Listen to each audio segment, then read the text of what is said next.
દેવની જય, કષ્ટભંજન દેવની જય.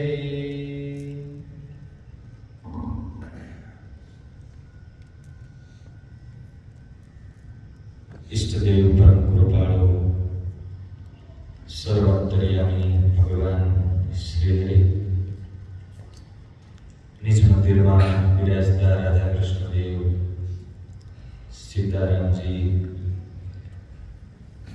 સર્વે દેવોના પાવન ચરણોના વંદન કરી આજની આ સભામાં ઉપસ્થિત પરમ પૂજ્ય પવિત્ર સંતોના ચરણોમાં વંદન. ઉપસ્થિત આ હિન્દુ મંદિરના સમાજના chairman Shri, vice chairman Shri, ઉપસ્થિત સર્વે ભાવિક ભક્તોને ભાવથી જય સ્વામિનારાયણ.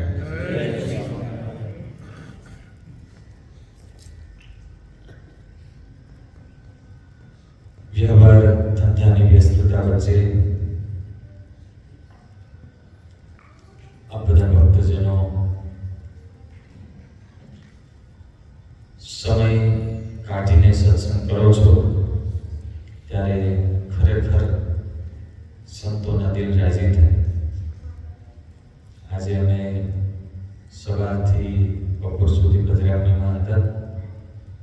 લગભગ અહીંયા બેઠેલા બધાને ત્યાં પધરામણી ઠાકોરજીની સંતોની થઈ.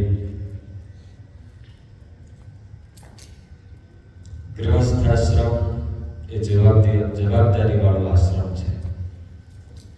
સ્વામિનારાયણ ભગવાને ત્યાગાશ્રમને જેટલો પવિત્ર કહ્યો છે, સંન્યાસ આશ્રમને જેટલો પવિત્ર કહ્યો છે, એટલો જ પવિત્ર સ્વામિનારાયણ ભગવાને ગૃહસ્થાશ્રમને કહ્યો છે. ઘણા યુવાનો અહીંયા બેઠા છે, નાની નાની દુકાનો શોપ ચલાવતા હોય, સવારથી સાંજ સુધી ઘણી મહેનત કરે, ત્યારે પોતાની નૈતિક કમાણીના 5 પૈસા કમાય પરિવારનું પાલન પોષણ કરતા હોય. અને એ તમારા ગૃહસ્થની પવિત્ર ફરજ છે. આપણા હિન્દુ ધર્મના કોઈ શાસ્ત્રમાં ગૃહસ્થાશ્રમને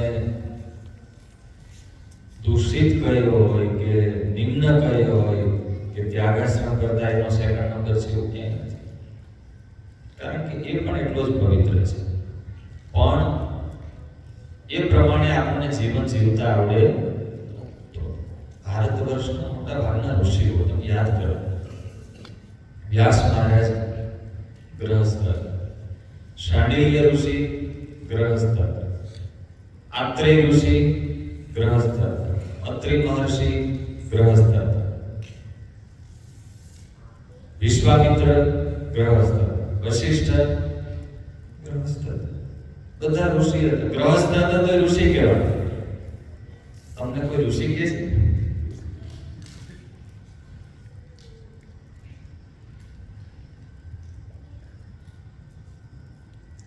તો એ જીવન જીવતા હતા, આપણે જીવન જીવીએ છીએ. આપણને કોઈ એવો વિચાર આવે છે 24 કલાકમાં કે આપણે જે આશ્રમ છે, આપણે ઋષિઓએ આપણી પરંપરામાં ભારત વર્ષમાં કેટલો સરસ નામ આપ્યું, ગૃહસ્થ આશ્રમ. આશ્રમનો અર્થ શું? આશ્રમ શબ્દ છે સંસ્કૃત શબ્દ છે. તમે બરાબર થાક્યા અને થાકીને સાંજે ઘરે આવો અને ત્યારે આમ એમ થાય કે નહીં, આ ગતઃ શ્રમઃ ઇતિહાસ. જ્યાં રહેવાથી થાક ઉતરે, થાક ભૂલાઈ જાય, પ્રશ્ન ભૂલાઈ જાય, હળવા થવા, એને શું કહેવાય? આપણે ઘરે આવીએ તો પ્રશ્ન ભૂલાય છે કે પ્રશ્ન વધે છે? તમે દાંત કાઢ્યો છો કે થાક ઉતરે છે કે થાક લાગે છે? આપણને પહેલા તો મુખ્ય વ્યક્તિને 24 કલાકમાં એવું યાદ આવે છે કે હું આશ્રમમાં રહું છું, આ મારો ગૃહસ્થાશ્રમ છે.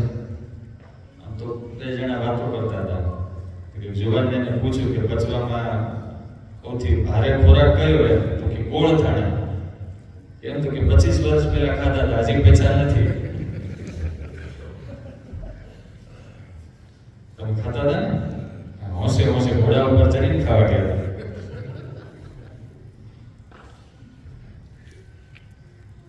આપણને પર્પસ ભૂલાઈ જાય છે, અને જ્યારે માણસને પર્પસ ભૂલાઈ જાય ત્યાંથી તમામ અનર્થ ચાલુ થાય. ઘણીવાર તમે જો બુદ્ધિશાળી માણસો હોય, સારા સમજુ માણસો હોય, તો એને માર્ગ ન હોય, એને પ્રશ્નોના ઢગલા હોય, અને હાવ ગામડાના ઘણીવાર અભણ માણસો હોય, કાંઈ ભણ્યા ન હોય, અને તોય સુખેથી જીવન જીવતા, નાની આજીવિકા હોય, રોટલાના માંડ થતા હોય, તોય સુખ હોય, કરોડપતિ બંગલા સુખ હોય, એથી વધારે સુખથી જીવતા. માણસને જીવનમાં પર્પસ યાદ રહે એ બુદ્ધિની બલિહારી નથી. બુદ્ધિશાળીને પર્પસ ઘણીવાર જાજુ ભૂલાય ત્યારે આપણને હેતુ યાદ રહે કે ગૃહસ્થાશ્રમ છે સુખ માટે છે. શેના માટે છે? ધંધા માટે પરિવાર છે કે પરિવાર માટે ધંધો છે?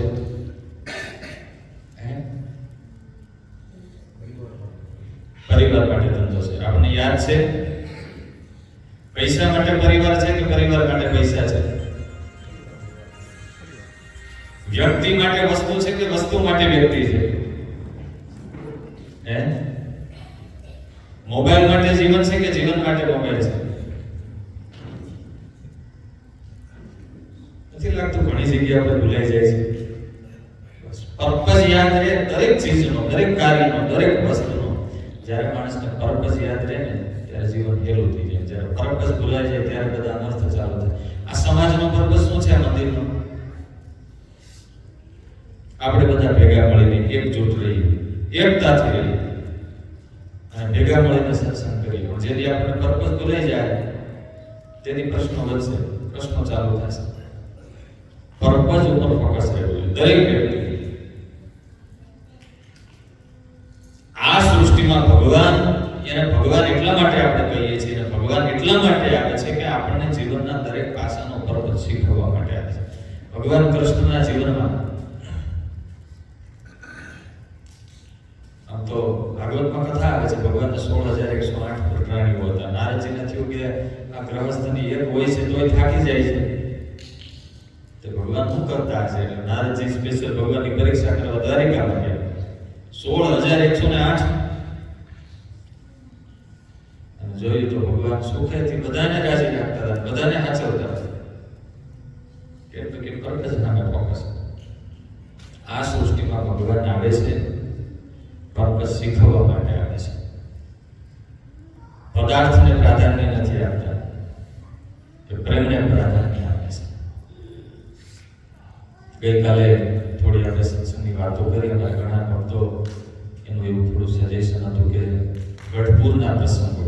આમ તો થોડા વર્ષો પહેલા સ્વામિનારાયણ ભગવાન જ્યાં 30 વર્ષ સુધી રહ્યા એ દરબારગઢમાં, ત્યાં બેસીને ગઢડાના ચરિત્રોની લીલાઓનું ગાન કરેલું. ઘણા ભક્તોએ ઓનલાઈનના માધ્યમથી પણ સાંભળતા હશે ને સાંભળે છે. તો ભક્તોની ભાવના હતી કે ગઢડાના ચરિત્રો. ગઢડામાં દાદા ખાચરનો એ પરિવાર અતિ સમજુ પરિવાર હતો, સંપીલો પરિવાર હતો. 4 બહેનો, 1 ભાઈ, પણ હળી મળીને એવા સંપીને રહેતા હતા. સાંજનો ટાણો થાય લીમડાના વૃક્ષ નીચે બેસી અને શ્રીમદ ભાગવતનું પઠન કરતા. રોજને માટે ઘર સભા થાય, સત્સંગ કરે, ભાગવતનો પાઠ કરે અને હળી મળીને રહેતા હતા, સમથી રહેતા હતા, સમજદારીથી રહેતા હતા. એટલે સ્વામિનારાયણ ભગવાન ગઢડામાં રોકાયા. સ્વામિનારાયણ ભગવાનની હયાતીમાં છેલ્લે ભગવાન જ્યારે ગયા ત્યારે એવું સંપ્રદાયના શાસ્ત્રો નોંધે છે 3000 સાધુ હતા. 3000 સંતો. બધું ઘર છોડીને ત્યાગ કરીને આવેલા સંતો હતા. અને સ્વામિનારાયણ ભગવાનની 3000 સંતો એમની પાસેથી સુખેથી રહેતા. સુખેથી. એનું કારણ હતું ભગવાન એને રાખતા આવડતા. એટલે આજે આપણે એક સરસ ભગવાન સ્વામિનારાયણ જે યુનિક ખૂબી હતી, ભગવાનની પરિવેષણ લીલા, એની થોડી વાતો, પ્રસંગો આપણે સાંભળ્યો છે. પરિવેષણ એટલે પીરસવું. સ્વામિનારાયણ ભગવાનના 3 નિયમ હતા: ભેટવું, પીરસવું ને અંતકાળ તેડવા. જ્યારે કોઈ ગામડેથી સંતો હરિભક્તો વિચરણ કરીને આવે ત્યારે ભગવાન પોતે ઊભા થતા, ખબર અંતર પૂછતા. ભગવાન આવડા મોટા છતાં નાનામાં નાના વ્યક્તિની કેર કરતા, ભેટતા. સ્વામિનારાયણ ભગવાન પાસે સાધુ દાસ થઈને રહેતા. સ્વામિનારાયણ ભગવાનની ઉંમર તો ગાદીએ બેઠા ત્યારે 22-23 વર્ષની હતી, અને એ બધા મોટા મોટા યોગી સાધુઓમાં તો સ્વામિનારાયણ ભગવાન કરતા દોઢી ઉંમરના, બમણી ઉંમરના સાધુઓ હતા. મોટા જ્ઞાની, વિદ્વાન, પ્રકાંડ પંડિતો હતા, જેના શરીર ઉપર અધમણ સોનું રહેતું એવા લાડુદાન ગઢવી, બ્રહ્માનંદ સ્વામી જેવા રાજ કવિઓ હતા, રાજા રજવાડાના રાજાઓ હતા. એ સાધુ થઈને રહેતા. સ્વામિનારાયણ ભગવાન હું આપતા હતા, હું જોઈને આવ્યા. સ્વામિનારાયણ ભગવાનનો નિખાલસ પ્રેમ એવો હતો, અને એ પ્રેમ ખાલી ભગવાન પણ જોઈને કોઈ ના રહે. ભગવાન પણ તો હતો ભગવાનમાં, પણ સાથે સ્વામિનારાયણ ભગવાનનો નિખાલસ પ્રેમ, અને પ્રેમથી એ સંતો ભગવાનની આજ્ઞામાં જીવન કરી ટૂંક થઈ ગયા. પીરસવું, ભેટવું ને અંતકાળે તેડવા, આ ભગવાનના 3 નિયમ હતા. આપણી વૈદિક સંસ્કૃતિમાં ઉપનિષદ એવું કહે છે, તેન ત્યક્તેન ભુંજીતા. બીજાને જમાડીને જમવું. બીજું પણ એક આપણું સૂત્ર છે, સહનૌ ભુનક્તુ. ભેગા મળીને ખાવું એ વિકૃતિ, બીજાનું જૂટવીને ખાવું એ વિકૃતિ છે. પોતાની મહેનતનું ખાવું એ પ્રકૃતિ છે, માણસ માત્ર ખાય છે. પણ બીજાને ખવડાવીને ખાવું એ આપણી સંસ્કૃતિ છે. આજે તમે જુઓ, સૌરાષ્ટ્રમાં, ગુજરાતમાં આપણે સત્તાધાર છે, પરબ છે, મોટા મોટા ઘણા એવા તીર્થ સ્થાનો છે જ્યાં હજારો લાખો લોકોને સદાવ્રત ચાલતા હોય જમાડે. થોડા વર્ષો પહેલા એક લેખ આવેલો, એનું ટાઇટલ એવું હતું, કરોડોમાં એક. કરોડોમાં, કદાચ કોઈને ખ્યાલમાં હોય તો, તમિલનાડુના કલ્યાણ સુંદરમ કરીને યુવાન, એના દિલમાં ગરીબોને જમાડવાની એટલી ઉન્નત ભાવના. પોતે લાઇબ્રેરિયન તરીકે જોબ કરે, અને એ જોબમાંથી 30,000 નો સેલેરી આવે. જેવો મહિનાના અંતે સેલેરી આવે એટલે 30,000 રૂપિયા લઈને માર્કેટમાં જાય, ગ્રોસરી ખરીદે, અને ઝૂંપડપટ્ટીમાં ગરીબોને, જરૂરિયાતમંદોને જઈને 30,000 રૂપિયાની ગ્રોસરી વેચી. દર મહિને 8 કલાકની જોબ કરે, મહિનો સુધી જોબ કરે, જે પૈસા આવે બધા જ 1 પણ રૂપિયો કરે ના લાગે. આવું 1, 2, 5 વર્ષથી નહીં, છેલ્લા 30 વર્ષથી આ કલ્યાણ સુંદર કરતા. એને પરિવાર તો એના ભરણ પોષણ માટે તો કે લાઇબ્રેરી, એની જોબ, એની સિવાયના ટાઈમમાં એ પોતે હોટેલમાં જાય, ત્યાં વાસણોમાં જાય, એમાંથી જે આવક આવે એમાંથી પરિવારનું પોષણ કરે. ભારતે તો નોંધ ના લીધી, પણ દુનિયાના દેશોએ નોંધ લીધી, અને દુનિયાના દેશોએ આને એવોર્ડ આપ્યો, અને આખું દુનિયાના વર્લ્ડ ન્યૂઝની અંદર કરોડોમાં એક એવા ટાઇટલ સાથે આ વ્યક્તિને બિરદાવ્યો કે આવા પણ વ્યક્તિ હોય છે ગરીબો માટે, જમાડવાને માટે, બીજાની ભૂખ સંતોષવા માટે જે આટલા હદે સમર્પણ કરી શકે. અને એની વાત સાંભળીને દુનિયાના મોટા મોટા શ્રીમંતોને થયું, ઓહો, એક નાનકડો વ્યક્તિ આટલું કરી શકે. બધાએ એના નામે ડોનેટ કર્યું, એના બેંક એકાઉન્ટમાં, એને મદદ કરવા માટે. અને એ સમયે લગભગ 10-12 વર્ષ પહેલાનો પ્રસંગ છે. કલ્યાણ સુંદરમને 60 કરોડ રૂપિયા ડોનેશન રૂપે મળ્યા. કેટલા? 60 કરોડ રૂપિયા ડોનેશન. પણ એમાંથી એક પણ પૈસો એને પોતાના પરિવાર માટે કે પોતા માટે ના વાપરો. એ 60 કરોડની એ માણસે ગરીબો માટે, જમાડવા માટે, ચેરિટીમાં આપી. લોકો હોય છે બીજાને ભૂખ સંતોષીને રાજી થાય. આપણા મોંઘાસામાં અશુભાઈ ભુડિયા, બધા મોંઘાસા સિમેન્ટના માલિકને ઓળખો છો. રોજ 30, 40, 20 હજાર લોકોને જમાડે રોજ. 60 કરોડની પૈસા કોઈને વધારાના હોતા પણ આપણી એ સંસ્કૃતિ છે. ત્યારે જીવનમાં બીજાને જગાડીને જમવું એ આપણી સંસ્કૃતિ છે. એક સામાન્ય માણસના દિલમાં પણ આટલી દિલાવરી હોય અને આટલી દયા હોય તો એ દયાના મૂકનારા ભગવાન એના હૃદયમાં કેટલી દયા હોય. ત્યારે સ્વામિનારાયણ ભગવાનનો અતિ દયાળુ સ્વભાવ હતો.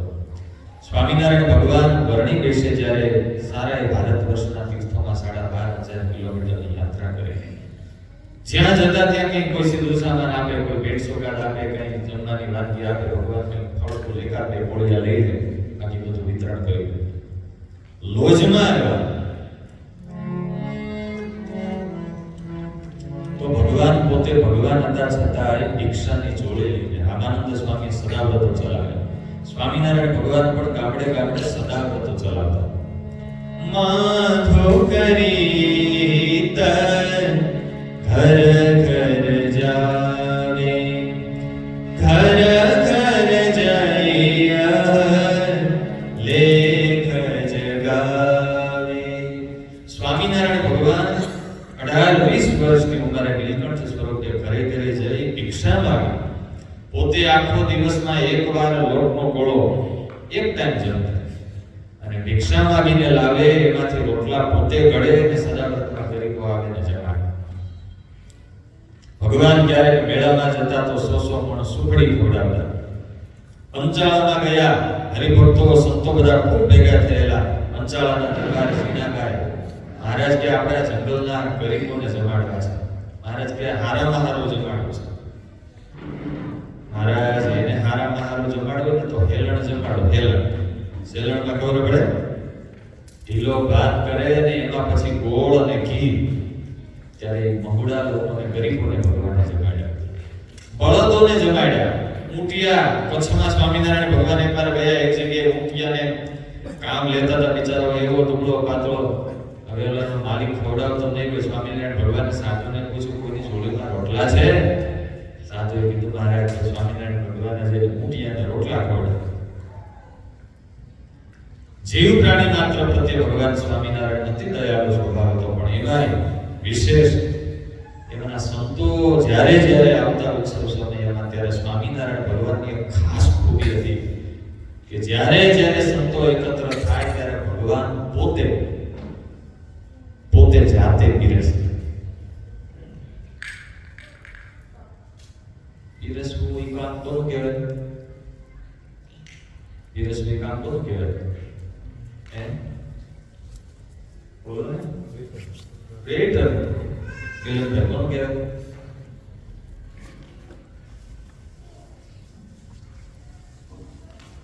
વેટર નું કામ છે. માણસને પ્રોટોકોલ આડો આવે ને, પણ પીરસવું એ પ્રેમ અદા કરવાનું બેસ્ટ માધ્યમ છે. કોઈને જમાડવા, હમણાં નહોતા થોડા દિવસ પહેલા ગયા વર્ષે મુકેશ અંબાણીના દીકરા અનંત અંબાણીના જ્યારે એન્ગેજમેન્ટ થયા, ત્યારે મોટી મોટી સેલિબ્રિટી બધા એના મુકેશભાઈને કે અમે તમારે ત્યાં પીરસવા રોકાશું, પીરસવા આવીશું. અને અમિતાભ બચ્ચન ને આ બધા મોટી મોટી સેલિબ્રિટી પીરસવા રોકાતા. બોલો, કેમ તો કે મુકેશ અંબાણીને ત્યાં પીરસવું એ સદભાગ્યની વાત છે. સ્વામિનારાયણ ભગવાન પોતે આળસોળે ખેસ બાંધી પીરસવું એ પ્રેમનું પ્રતીક છે, સમર્પણનું પ્રતીક છે, લાગણીનું પ્રતીક છે. તમારા ઘરે લગ્ન પ્રસંગ હોય, કંઈક મહેમાન આવ્યા તો તમે તમારા પ્રત્યે એમના પ્રત્યેની લાગણી શેના દ્વારા અદા કરો? જમાડીને. પણ કોઈકને જમાડવા એ હેલા નથી હોતું.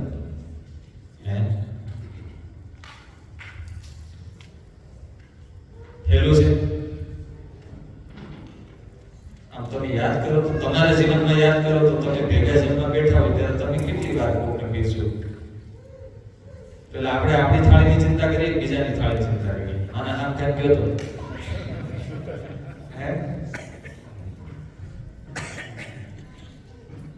સ્વામિનારાયણ ભગવાનનો નિયમ હતો કે જ્યારે જ્યારે સંતોની પંક્તિ થાય, સંતોની થઈ પંક્તિ ભોજન તણી આવા હરિ તે વિશે પાથી ખેસ ખભે કસીને હરિતો ઉભા જશે વામિશે આવ્યા ત્યાં રઘુવીર ને અવધ તો લાડુ તણી ચોકી લઈ તે ચાલ્યા હરિયા ગળે નિરખવા દેવોની ત્યાં ભીડ થઈ. ભગવાન ખૂબ શ્રદ્ધાથી જમાડતા. એકવાર સ્વામિનારાયણ ભગવાન ગઢડામાં દરબારગઢમાં પંક્તિ થયેલી અને પીરસતા હતા. લીંબુ વૃક્ષ નીચે પંક્તિઓ થયેલી અને ભગવાન 800 ખેસ બાંધીને સંતોને ખૂબ સફળતાથી પીરસતા હતા. એમાં કોઈ ભાવિકો બીજા આવેલા હશે એટલે એને થોડું એમ થયું કે સ્વામિનારાયણ ભગવાનના સંતોને આટલા પ્રેમથી જમાડે તો એનો કાખમાં છોકરો તેડેલો એ રડતો હતો એટલે એને એમ બોલ્યા કે એલા રડવા હમણાં સ્વામિનારાયણ ભગવાન આવે છે સંતોને લાડવા પીરસતા પીરસતા તને આપશે. તો સ્વામિનારાયણ ભગવાન સાંભળીને અંગૂઠો દેખાડ્યો ભગવાન કે તારે તું જમાડ્યું મારાને.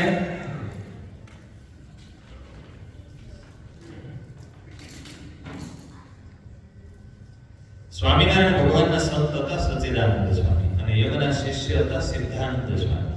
સિદ્ધાનંદ સ્વામીનું નામ કેટલા સાંભળ્યું છે? આ તો છોકરો સિદ્ધાનંદ સ્વામી અતિ પ્રેમી સંત હતા. ભગવાનના દર્શન ના થાય તો એને આમ રૂવાડે રોઈના ટચે આવી જાય એવા પ્રેમી. નાની ઉંમર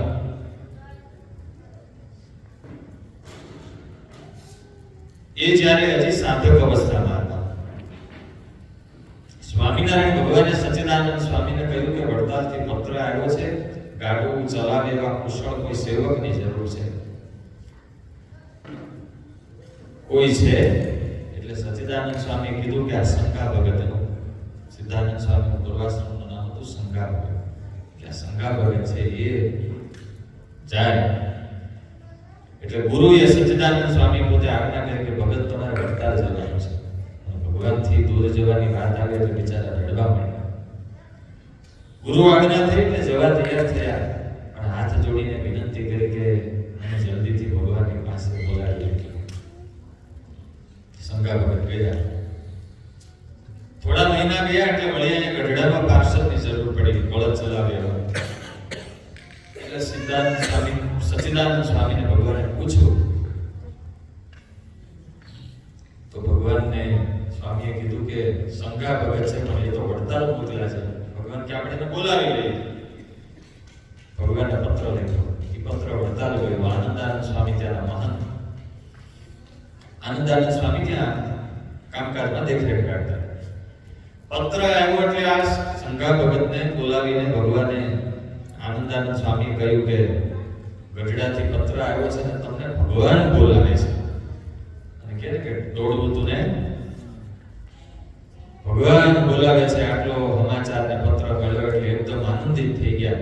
એટલા બધા ગદગદિત થઈ ગયા. આનંદાનંદ સ્વામીને ચિંતા થઈ કે અતિ પ્રેમી છે આ ગઢડા પોકશે કે કેમ. એટલે એક વળાવ્યા એક હરિભગતને ભેગા મોકલ્યા કે આને તમે તમારી હાથો હાથ એને ગઢડા પહોંચાડજો. રસ્તામાં ક્યાંય આડાવડા ના થઈ જાય.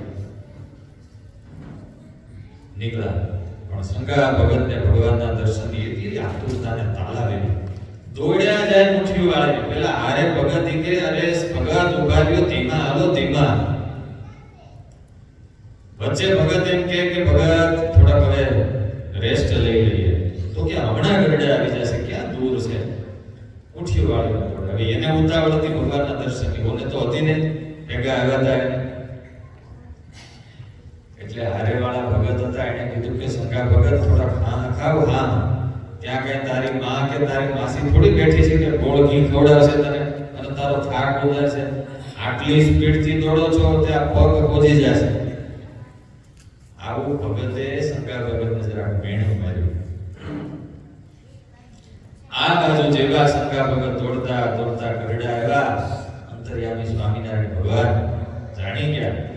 દાદા ખાચરના દરબારગઢમાં લાડુબા જીવુબા બંને બહેનોને બોલાવ્યા. મહારાજ બોલો ને શું આજ્ઞા છે?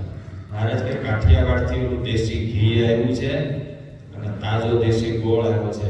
એ ગોળ છીણીને ગરમ ઘી નાખીને તાંસળી કરીને લાવો.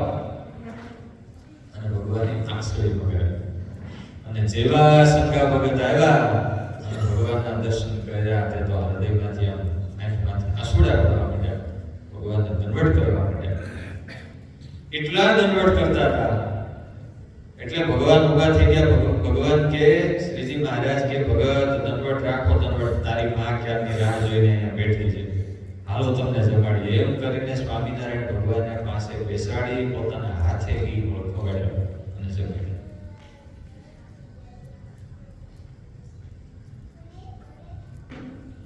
આવી કેર ભગવાન એક એક ની રાખે. તમે આવો રિસ્પેક્ટ તમારા પરિવારના સભ્યોને આપો છો? ભલે આટલી હદે ન આપો, ક્યારેક દૂરથી આવ્યા હોય, થોડા દિવસો પછી આવ્યા હોય, નથી હોતું.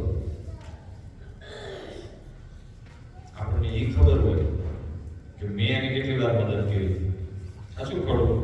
આપણા હૃદયમાં એ બધી ગણતરી હોય કે હું એના માટે આટલું કરું છું, આટલું કરું છું, આટલું, પણ મેં એના માટે આટલું કર્યું તો એણે મારા માટે કેટલું કર્યું છે એટલો ગણતરીમાં. આમ હાથ ઊંચો કરો તો બધા કરો કરો, હાલો બધા ઊંચો કરવાનો છે. હવે આમ આંખની સામે દાદા, અમારા ટોપી વાળા દાદા નથી રાખતા, હાથ આમ રાખો, આમ આંખની સામે, બસ દેખાય છે હાથ? અમારે કેવા કરશન દાદા ને ટી-શર્ટ વાળા, ઓલો દાદા આમ રાખવાનો, આમ આમ દેખાય છે હાથ? હવે નજીક લઈ આવો, દેખાય છે? હજી નજીક લઈ આવો, દેખાય છે? હાલો પકડ, હજી નજીક લાવો, દેખાય છે? હજી દેખાય છે, વડાડી દો. નથી દેખાતો? જે બહુ નજીક હોય ને એના સમર્પણનો મહિમા હોય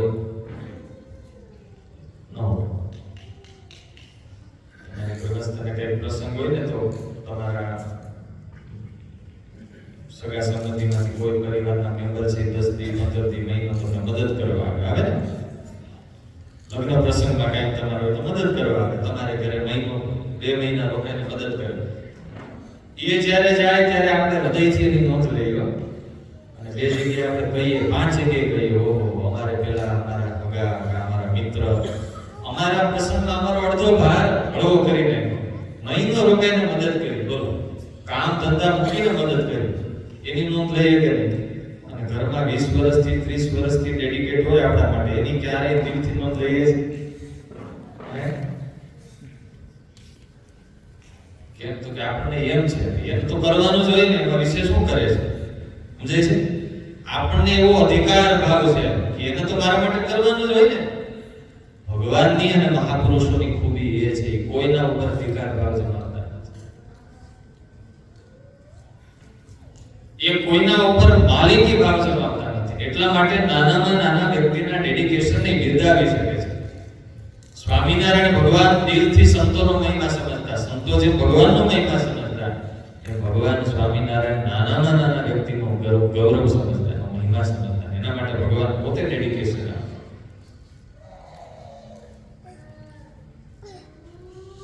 અને આવી જ્યારે એકબીજાના સમર્પણની કિંમત કરે, પતિ છે પત્નીના સમર્પણની કિંમત કરે, પત્ની છે પતિના સમર્પણની કિંમત કરે, દીકરા છે મા બાપના સમર્પણની કિંમત કરે, મા બાપ છે દીકરાને ડેડિકેશનની કિંમત કરે, તો પરિવારમાં લગભગ પ્રશ્ન હલ થઈ જાય. જય સ્વામિનારાયણ. મેં એક હાથ જોડાને છે માથું નમાવ્યું તો તમે કેટલાય નમાવ્યું. આપણી તો ઈચ્છા એવી છે કે પહેલા એ ડેડિકેશન આપે. સમજે છે? ભગવાન સ્વામિનારાયણના સંત અક્ષરાન સ્વામીજી કે કથા કરતા હતા, એટલે દાદા ઉભા થયા, સ્વામી આ મારો દીકરો વસરામ, એને કયો કે એ રામ જેવો થઈ જાય. સ્વામી વાત કરી કે દીકરા હોય તો રામ જેવા, બાપ હોય તો દશરથ જેવા. તે વસરામ ઉભો થયો, સ્વામી પહેલા મારા બાપાને એમ કહ્યું કે એ દશરથ જેવા થઈ જાય, પછી હું રામ જેવો થાવ. હજી બેમાંથી કે રામ કે દશરથ થયા, આપણે રાહ જોઈને બેઠા. પહેલા એ સમજે પછી હું સમજુ, પહેલા એ નમતું મૂકે પછી હું નમતું મૂકું, પહેલા એ ડેડિકેશન આપે પછી હું ડેડિકેશન આપું, પહેલા એ મને જરાક રિસ્પેક્ટ આપે ને સ્માઈલ આપે તો હું રિસ્પેક્ટ આપું. સાચું ખોટું? આ સૃષ્ટિનો નિયમ છે, દ્યો અને લ્યો. પહેલા આપણે ઇન્વેસ્ટમેન્ટ કરવું પડે, જમીનમાં 1 દાણો પહેલા આપણે વાવવો પડે તો 1000 દાણા પાછા. તમે આમાંથી મારા કોઈ હગા છો? ક્યાંય મગે આમ હાથ પેટીએ, આપણે તો કોઈ રિલેશન નથી. તોય આજે તમે બધા એમને રિસ્પેક્ટ આપ્યો કે આજે ભદ્રાવતી ગયા, જ્યાં ગયા ત્યાં બધા ખૂબ આદર આપ્યો. શું કામ આપ્યો? અમારે પ્રેમ વધી પડે છે. બોલો, અમને જ્યાં જઈએ ત્યાં આદર મળે છે. શું કામ મળે છે? તો કે અમે નિસ્વાર્થ ભાવથી આપીએ છીએ. Right or wrong? અને આપીએ છીએ એટલે મળે છે. તમે એક શરૂઆત કરો, એક અઠવાડિયા સુધી શરૂઆત કરો કે આપણે નિસ્વાર્થ ડેડિકેશન આપવું છે.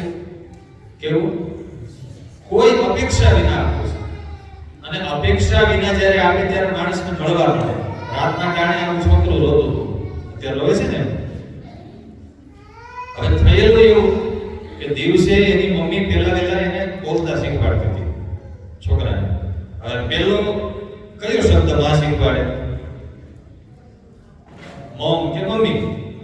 અને આશ્ચર્ય એ વાતનું હતું કે એની મમ્મી એને શીખવાડતી હતી કે બોલ બેટા ડેડી ડેડી. એટલે પેલા ભાઈને આશ્ચર્ય થયું, ઓહો, મારા પત્નીને મારા ઉપર કેટલો પ્રેમ છે. પેલું મારું નામ શીખવાડે છે. અને એમાં રાતને ટાણે પછી છોકરો ઉઠ્યો અને રોવા માંડ્યો. તો રોતા રોતા હું બોલે? Daddy daddy daddy. એટલે પેલા ભાઈએ એના પત્નીને જગાડ્યા કે ક્યારનો રોવે છે બિચારાને, તો સંભાળે. તો કે જેનું નામ બોલે છે એ સંભાળે.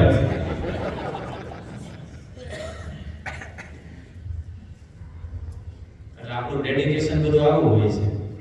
કેલ્ક્યુલેશન વાળું. આપણે હકીકતે પ્રેમી નથી, વેપારી છે. શું છે?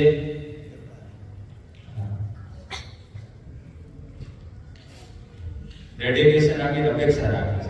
નિસ્વાર્થ ડેડિકેશન, કોઈ અપેક્ષા નહીં.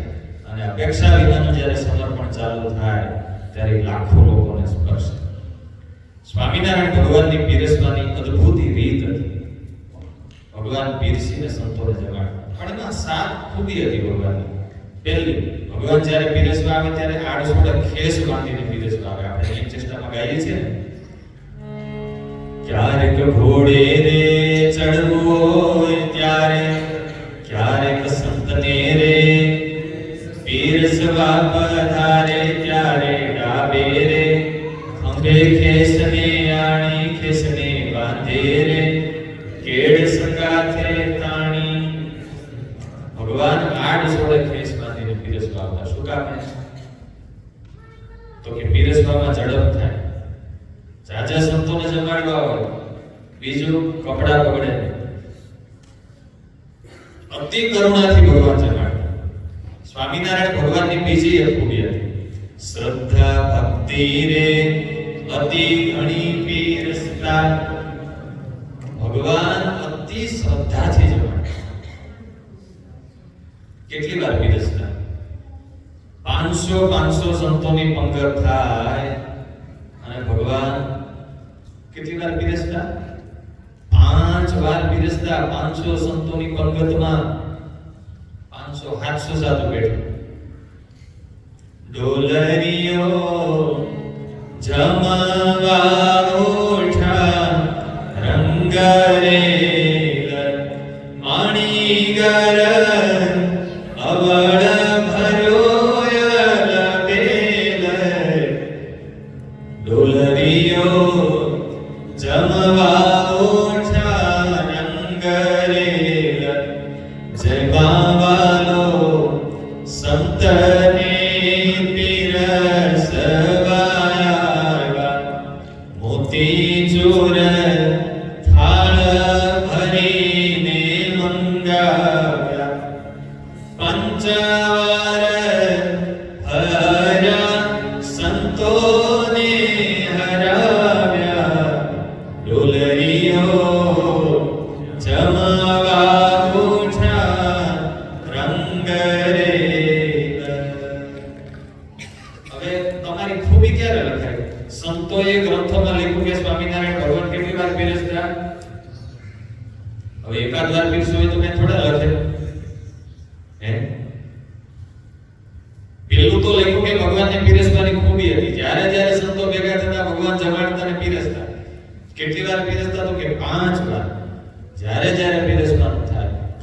વડતાલની અંદર આજે પણ મારા ભક્તજનો વડતાલની ધર્મશાળામાં આપણે દર્શન કરીએ છીએ. ખાલી વડતાલની ધર્મશાળામાં સ્વામિનારાયણ ભગવાને સંતોની પંગત કરીને 496 વખત પીરસ્યું છે. કેટલો પ્રેમ છે, કેટલી શ્રદ્ધા છે. 496 વખત કેટલી શ્રદ્ધા છે. આપણે ભગવાનની લીલામાંથી એટલું તો શીખ્યો કે આપણે બીજાને ન પીરસીએ તો કાંઈ નહીં, પણ ઘરે ક્યારેક ક્યારેક ટેવ રાખવી કે બાજુમાં બેઠા હોય ગમશે આપણે એને કંઈક પીરસીએ. અઠવાડિયે એકવાર તો રાખજો.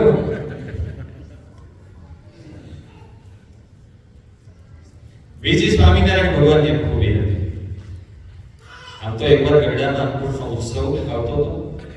સંતો ઘણા બધા ઉત્સવ નિમિત્તે પધાર્યા. રોજે રસોઈ થાય અને રોજ રસોઈ થાય સ્વામિનારાયણ ભગવાન, રોજ સંતોને પીરસવા. એટલે કે નરેન્દ્ર મોદી સાહેબ હોય તો પછી રોડ શોમાં નીકળ્યા હોય ને કોઈ ગળી નાનો વ્યક્તિ કે જોઈ જાય એનો ભાવ જોઈ તો નથી. ઘણી વાર સાહેબ કારમાંથી બહાર નીકળે ને ઓલા સિક્યુરિટી વાળા બધા ધંધે લાગી જાય કે સાહેબ પ્લીઝ પ્લીઝ, કારણ કે એનાથી જવાબદારી હોય ને. એટલે સ્વામિનારાયણ ભગવાનની સેવામાં હતા. કોણ હતા? નામ આવડે છે તમને? ભગવાનના સેવક કોણ હતા? મૂળજી બ્રહ્મચારી. હવે ભગવાન રોજ પીરસવા આવે તો બ્રહ્મચારી મહારાજને જરા ચિંતા થાય કે ભગવાનને થાક લાગે, રોજ પીરસવા આવે. એટલે મૂળજી બ્રહ્મચારીએ કહ્યું કે મહારાજ આ અન્નકૂટનો ઉત્સવ હમણાં ચાલે છે, મહિનો ઉત્સવ ચાલશે, આ સંતો મહિનો ઉગાવા આવી ગયા છે, રોજ રોજ મારે શું પીરસવાનું?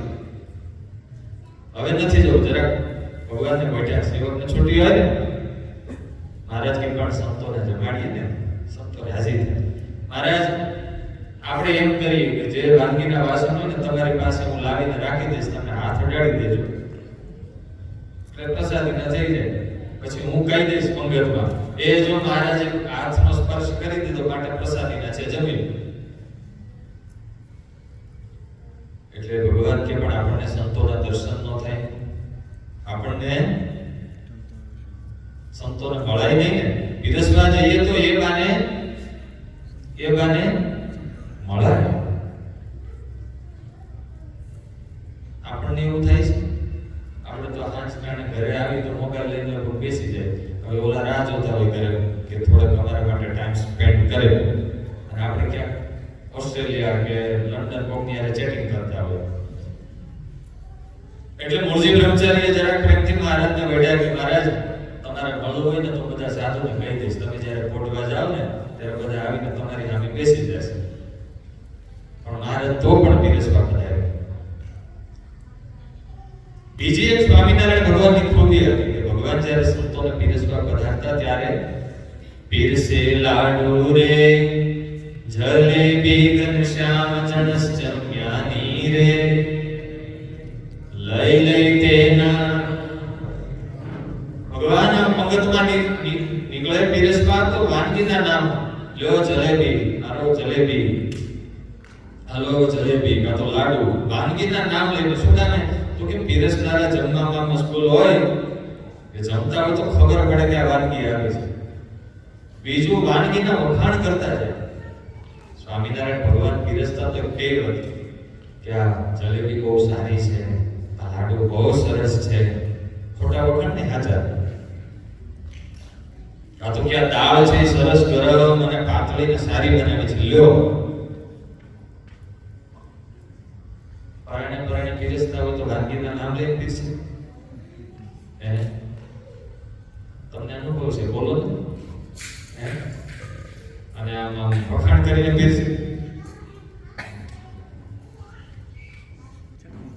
એક વાગ્યા હોય અને આવે ઘરે જમવા માટે, શ્રીમતી હું ચાલુ કરે આવો એમ કે ઘડિયાળ સામે જવો તો કેટલા વાગ્યા?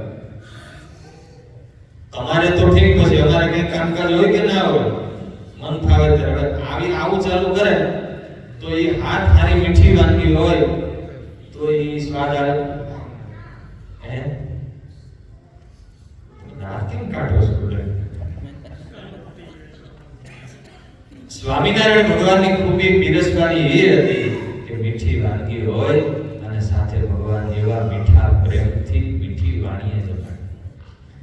મીઠી વાણી હોય અને મીઠી વાનગી હોય તો જમનારાને અમૃતના ઓળકાર સમજાય છે. અને ગમે એવી સારી મીઠી વાનગી હોય પણ હવે વાણી કડવી હોય કે પરણે પીરસતા હોય તો અમૃતના ઓળકાર આવે. ઓલા જમનારાને એમ થાય કે આના કરતા આવે એમને ભૂખા ઉભા થઈ જાય. અને કાં તો ઘણી વાર શું છે કે આગ્રહ કરે, તમારે કરે છે નથી આજ આગ્રહ કરે પણ શું બોલે ખબર છે લ્યો ને જમો ને મારે તપેલી ખાલી થઈ ગઈ. હું કામ આગ્રહ કરે? અને કાં તો એમ કે ને આટલું જ છે હવે પેડું પકડી જાય. અને કાં તો એમ કે લ્યો ને હવે એક જ રોટલી છે બાર મારે કૂતરું કેમ ખોલતું.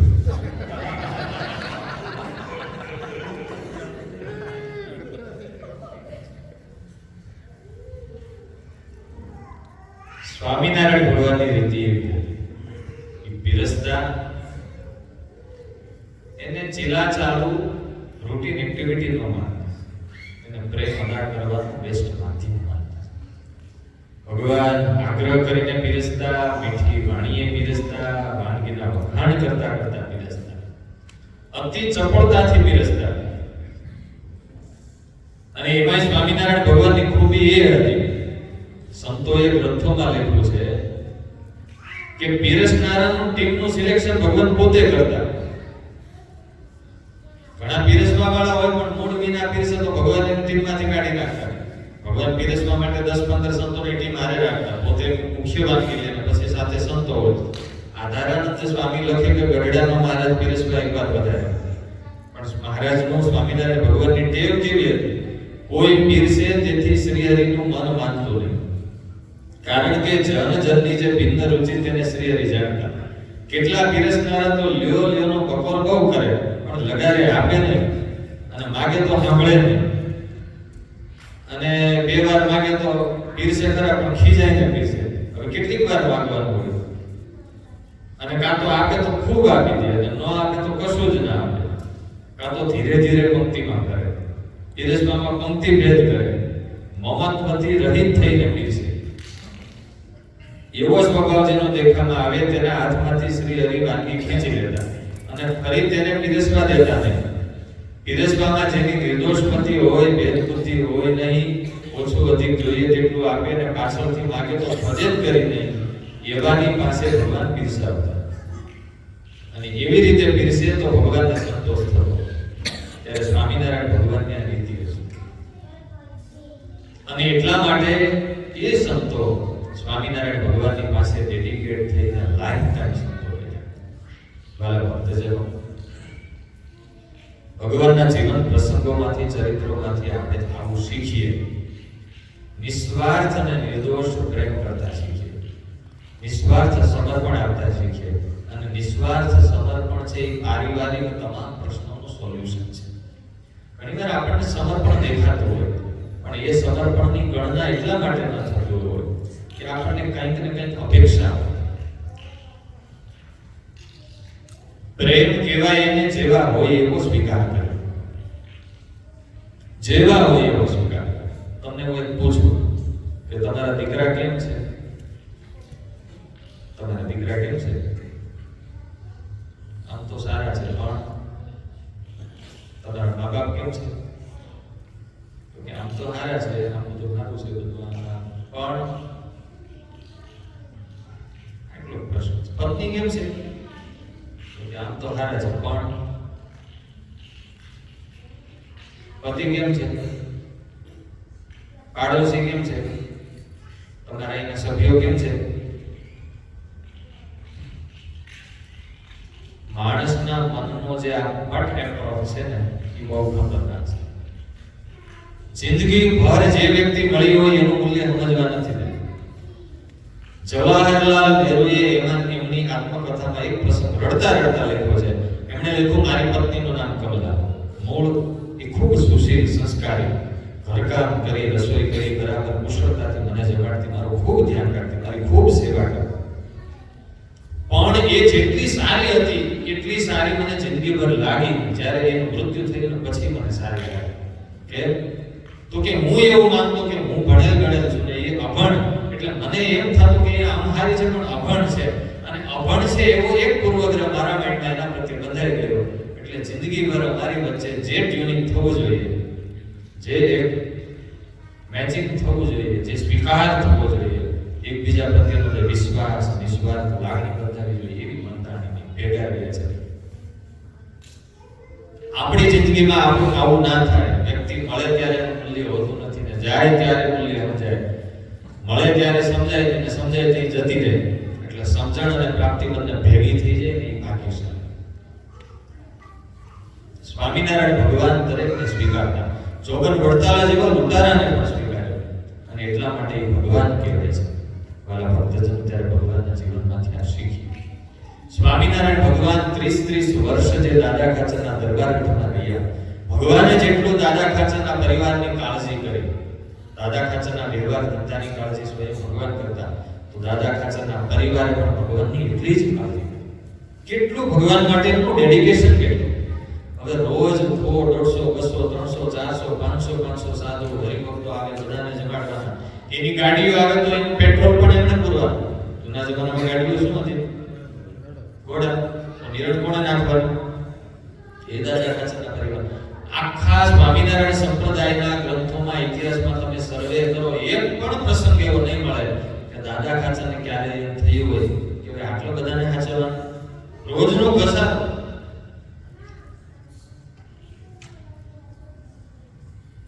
ઘણીવાર તો એવી દશા થાય, ખર્ચા વધે, રોજ આટલાને જગાડવાના, આવકના સાધનો ટૂંકા. એમાં એકવાર કોઈ કાન પંદરની ભાવનગર કરી, દાદા ખાચર વિરુદ્ધ વિદ્વેષી હોય, ભાવનગરથી સૈન્ય મુકાણ, ખાડા રોકાણ, પોતાના ખાડામાં પોતાનું અનાજ પાકેલું હોય છતાં એ જમાનામાં અનાજ એ જ મિલકત ગણાતી. કોઠાર ખાલી થવા પડે, વેચાતું અનાજ લેવું પડે, પૈસા ખાલી થવા માંડ્યા, દેવું થવા માંડ્યું. દાદા ખાચરના કારભારી હરજી ઠક્કર બ્રહ્માનંદ સ્વામીને સેજે ગળગળા થઈને કહ્યું, સ્વામી, જ્યારથી શ્રીજી મહારાજ દરબારગઢમાં પધાર્યા છે, ચારે બહેનોને તો મહારાજ અને સંતોની સેવા મળે, એને તો એ જ જીવન છે ને એ જ સુખ છે. એ તો કઈ વ્યવહારમાં ધ્યાન દેતા નથી. આખો દિવસ મહારાજની સેવામાં, સંતોની સેવા. અને દાદા ખાચરની ઉંમર નાની છે, ખર્ચા મોટા છે, આવક ઓછી છે, દેવો વધતું જાય છે. તમે કઈ શ્રીજી મહારાજને કઈ કાને વાત નાખો, ટ્રાય કરવો પડશે. હરજી ઠક્કરે બ્રહ્માનંદ સ્વામીને વાત કરી. બ્રહ્માનંદ સ્વામીની આંખમાં આંસુ આવી ગયા. કેટલી સમજણ હશે ત્યારે આવું સમર્પણ થાય. સમર્પણ કરવું એલું નથી. માણસ પોતે પોતાના દીકરા, પત્ની, પરિવાર માટે નથી કરી શકતો તો બીજા માટે ક્યાં કરે?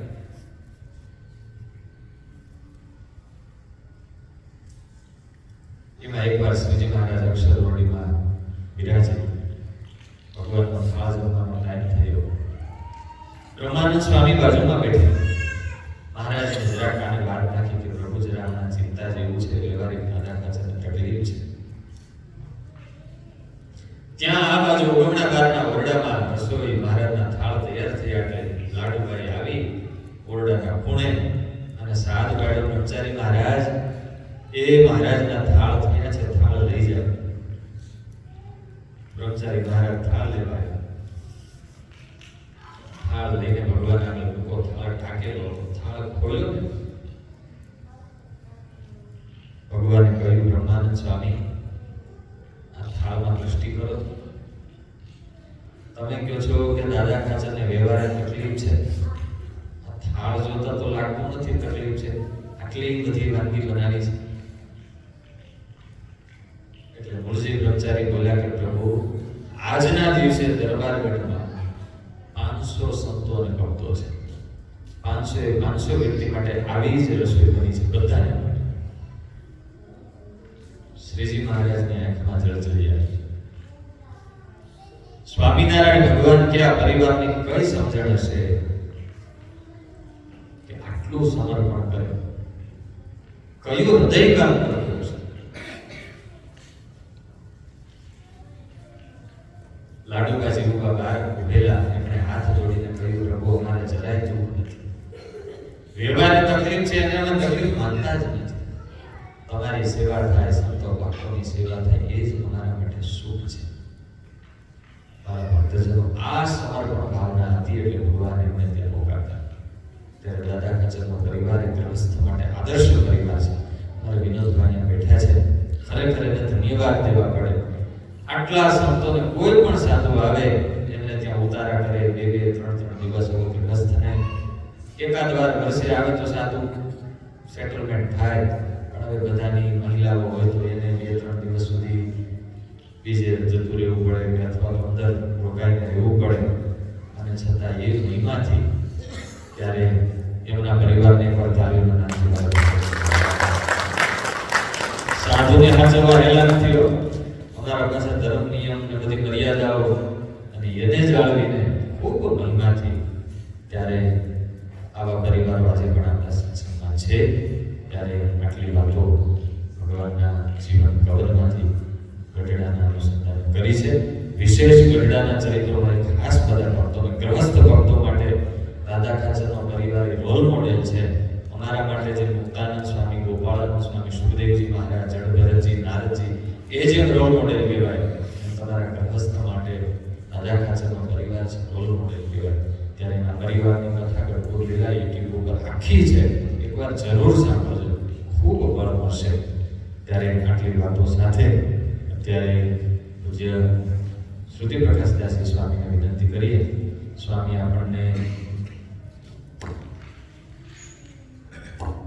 આજે તમને છેલ્લે ક્લિપ દેખાડી છે, કદાચ 10 મિનિટ પ્લસ માઇનસ થશે તો છેલ્લે એ વિડીયો ક્લિપ જોઈ અને ત્યારબાદ આપણે છૂટા પડીશું. ત્યારે પૂજ્ય શ્રુતિ પ્રકાશ સ્વામી છે એને વિનંતી કરીશું એ આપણને થોડી વાર માટે. મારા ઘણા ભક્તોની એવી ભાવના હતી કે જે સંસ્થામાંથી સંતો આવે છે, આપણી ભારતીય સંસ્કૃતિમાં ઘણી બધી એવી સારી સંસ્થા છે જે સમાજ માટે કાર્ય કરે છે. ત્યારે તમને થોડો સંસ્થાનો પરિચય થાય એ માટે પૂજ્ય શ્રુતિ પ્રકાશ સ્વામી એ તમને થોડો સંસ્થાનો પરિચય કરાવશે. ત્યારબાદ વિડીયો ક્લિપના માધ્યમથી પણ તમને માર્ગદર્શન આપશે.